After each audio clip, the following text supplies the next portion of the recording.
Assalamualaikum warahmatullahi wabarakatuh. Kami, kelompok 1 biologi, akan menjelaskan materi tentang jaringan tanaman. Sebelum masuk ke penjelasan, akan saya bacakan anggota dari kelompok 1. Yang pertama, Alifia Zahra. 2. Muhammad Zaidan. 3. Salsabila Rahmadina. 4. Sarmila Puspitasari. 5. Tini Sondari Royani Putri. Dan yang terakhir, Tian Ristiana. Struktur jaringan tanaman. Jaringan tanaman merupakan gabungan sel pada tumbuhan yang mempunyai bentuk, struktur, dan fungsi yang sama berdasarkan tipe dan fungsinya. Jaringan pada tumbuhan terbagi menjadi 2 jaringan, yaitu jaringan meristem dan juga jaringan dewasa.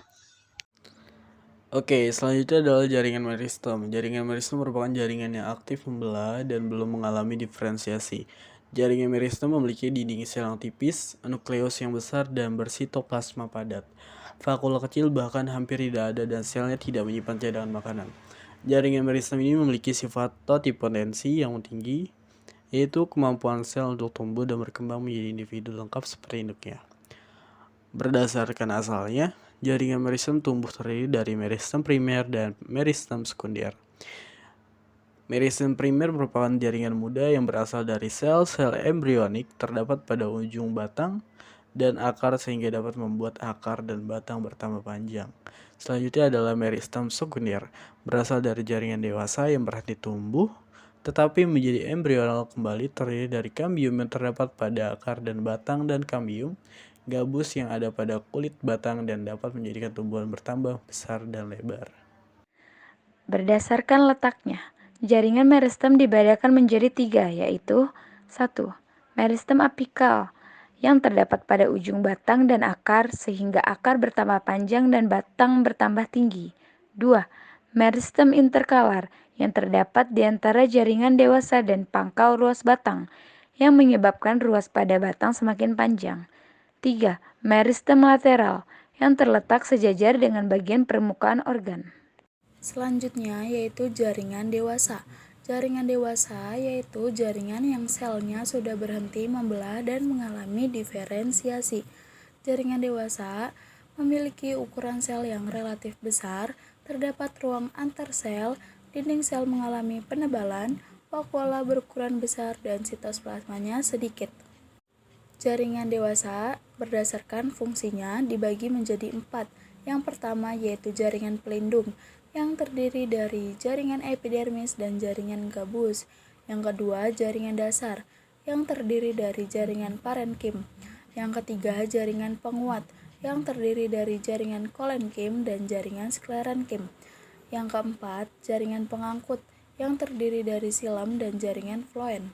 Sistem pengangkutan pada tanaman. Pengangkutan ekstravaskuler. Proses pengangkutan ini terjadi di luar pembuluh angkut silem dan floem.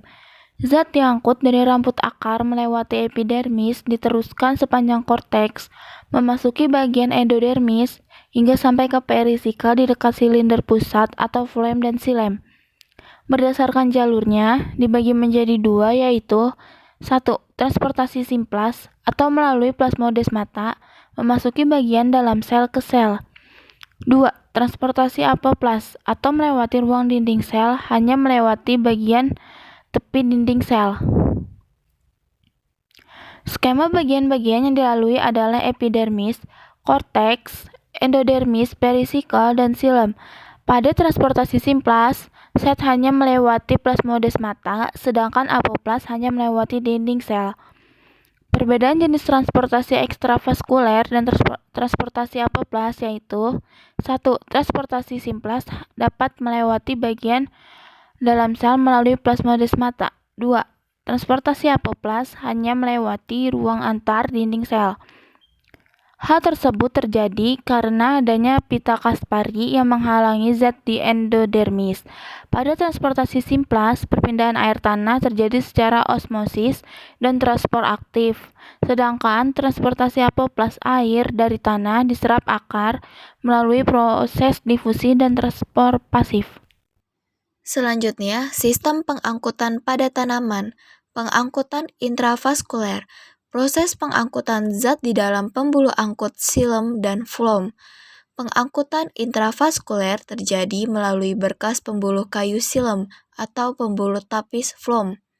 Proses pengangkutan intravaskuler yaitu dari xilem akar ke xilem batang, ke xilem tangkai daun, ke xilem tulang daun, dan ke mesofil. Air mencapai batang dan daun karena ada daya tekan akar, daya kapilaritas xilem, dan daya isap daun. Sebagian air digunakan untuk fotosintesis dan sebagian lagi untuk transpirasi. Baik, mungkin sekian yang dapat kelompok kami sampaikan.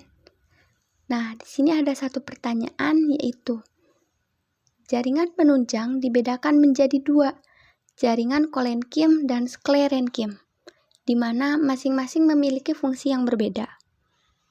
Tuliskan masing-masing fungsinya dan sebutkan ciri-ciri pada jaringan keduanya. Sekian, terima kasih. Wassalamualaikum warahmatullahi wabarakatuh.